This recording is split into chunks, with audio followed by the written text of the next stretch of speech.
Selamat siang anak-anak. Assalamualaikum warahmatullahi wabarakatuh. Salam sejahtera. Pada kesempatan kali ini saya akan menjelaskan sedikit tentang bagaimana mengenakan pakaian Jawa laki-laki. Nah, sebelum pemakaiannya akan saya perkenalkan terlebih dahulu apa-apa saja yang dibutuhkan untuk memakai busana Jawa. Baik, untuk yang pertama adalah kain batik atau biasa disebut jarik ya. Nah, untuk jarik gaya Jogja itu kecenderungannya adalah berlatar putih seperti ini ya, ada putihnya. Kalau Solo itu yang kelihatannya coklat. Motifnya sendiri jarik itu ada bermacam-macam motif. Nah, untuk yang ini adalah motif lerek.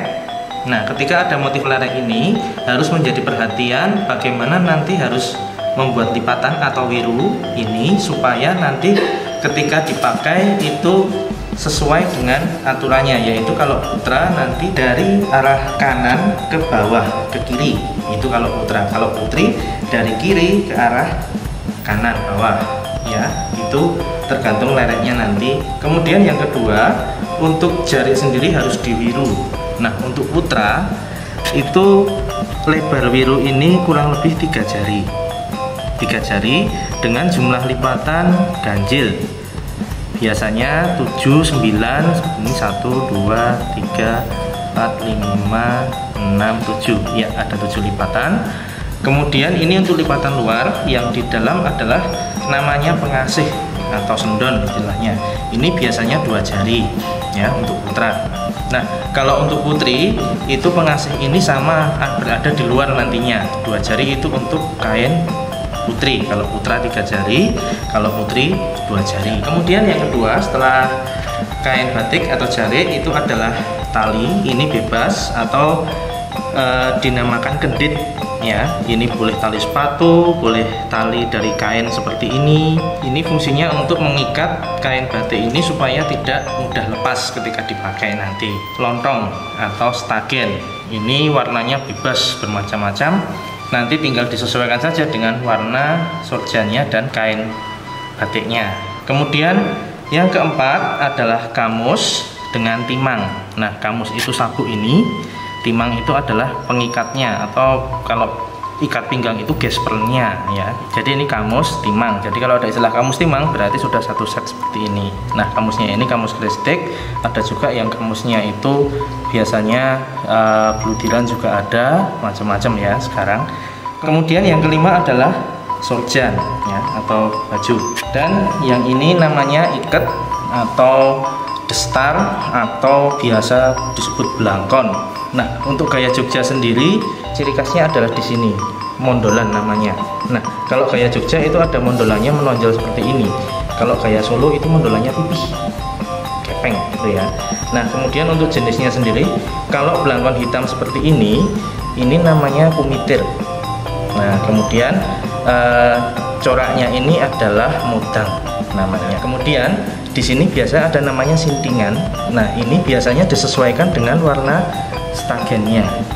Nah, biasanya penyesuaiannya seperti itu, tapi tidak mutlak. Yang terakhir, aksesoris yang terakhir adalah keris ya. Ini boleh dipakai, boleh tidak, artinya tidak wajib, hanya sebagai kelengkapan saja. Baik anak-anak, sekarang saya akan memperagakan bagaimana cara memakai busana Jawa untuk laki-laki. Yang pertama, kita akan memakai kain jariknya dulu.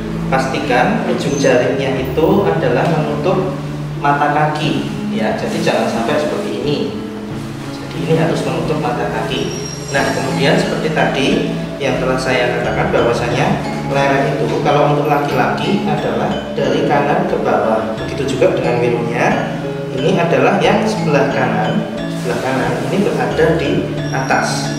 Yang sebelah kiri ini masuk di dalam. Ini kalau laki-laki. Sedangkan kalau perempuan kebalikannya begini. Ya, tetapi untuk perempuan lereknya juga harus terbalik, harus ke sana. Baik, sekarang yang laki-laki. Ini yang kiri, sebelah kiri itu masuk ke dalam. Ini kira-kira sampai dengan pinggang dan agak ditarik ke atas. Kemudian kanan ditaruhkan, ini sampai dengan di tengah, agak sedikit geser ke kiri. Lalu kita memakai tali yang tadi sudah kita sediakan. Ini kita ikatkan melingkar di pinggang.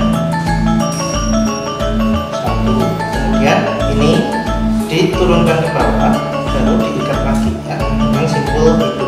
Kemudian sebelum kita memakai stagen, kita rapikan terlebih dahulu supaya tidak terlihat lipatan-lipatan yang ada di bawah stagen nantinya. Kenapa ini tadi ditarik? Itu supaya dari sebelah sini tidak terlihat bagian dalam yang keluar. Kalau kelihatan bagian dalam yang keluar, itu istilahnya melet. Dan kalau melet itu menurut orang Jawa ibarat daleman yang kelihatan, jadi saru gitu ya. Jadi tidak boleh sampai melet. Nah, kemudian setelah seperti ini, kita lalu memakai stagennya. Ini harus kita gulung terlebih dahulu supaya memakainya enak. Kita gulung kalau terbalik ini, yang di luar ada di dalam.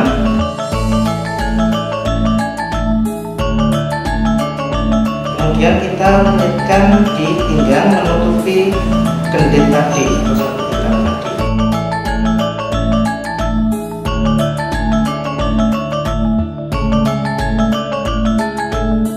Nah, setelah satu putaran, untuk menggunakan kita pegang yang paling dalam ini. Nah, kemudian ini ditarik. Nah, supaya singset.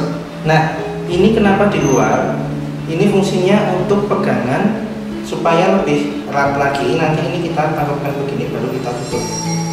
Kemudian yang bagian sini dulu, baru ini.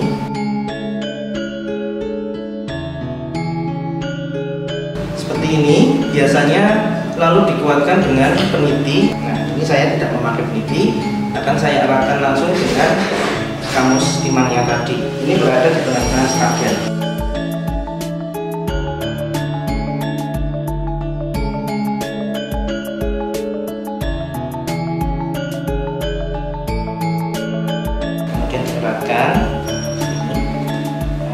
Ini bisa juga ditekuk sedikit, lalu fungsi ini namanya penetap ini untuk mengeratkan, karena memakai surjan tidak akan kelihatan.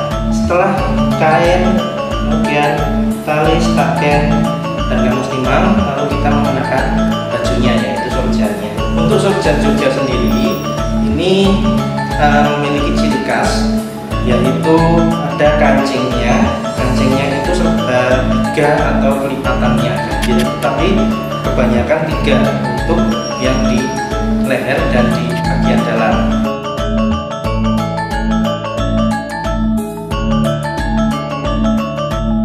Untuk surjan ini tidak boleh dilipat seperti hemnya atau kemeja, ini harus tegak berdiri. Nah, kemudian ini ada 3 buah kancing. Nah, ini dikaitkan sesuai dengan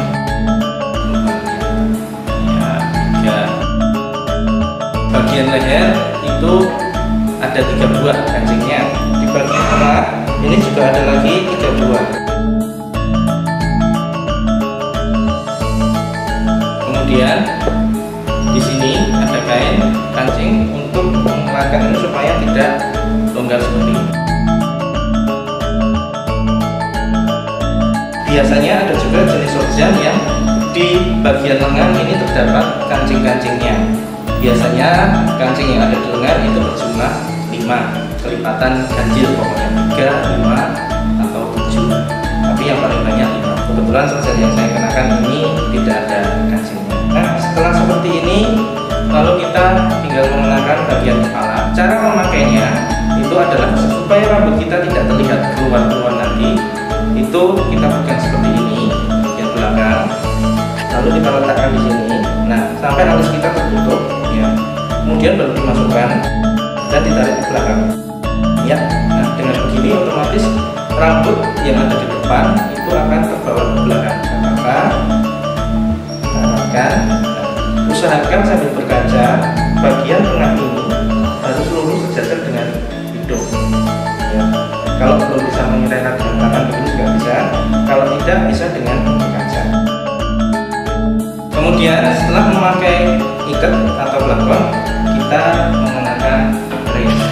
Nah, keris ini disematkan di pinggang bagian belakang. Caranya dengan menarik sebelah kanan, kita masukkan dari sini.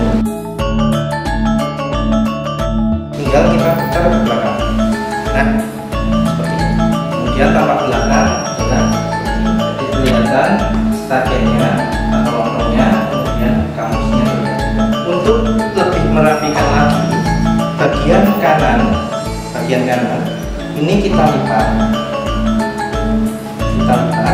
lalu ujungnya kita selipkan di dalam stagen sini. Dan ini ditarik. Nah, di sini ada semacam kancing tempel untuk supaya tidak membuka gitu. Model memakai shotgun seperti ini dimulai sejak zaman HP ke-8. Sebelum HP ke-8 tidak dimasukkan seperti ini, tapi biasa seperti itu. Nah, ini adalah salah satu pengembangan bagaimana mengenakan shotgun gaya Yogyakarta. Nah, setelah semuanya ada ikat atau bestar atau belangkon, shotgun, ada kris, ada stagen, ada kamus timang, jari. Tentunya kita membutuhkan alas kaki. Kelengkapan terakhir dalam memakai shotgun adalah alas kaki yang biasa disebut dengan slop atau cenilong. Nah, baik anak-anak, demikianlah tutorial memakai busana Jawa gaya Yogyakarta untuk laki-laki. Terima kasih.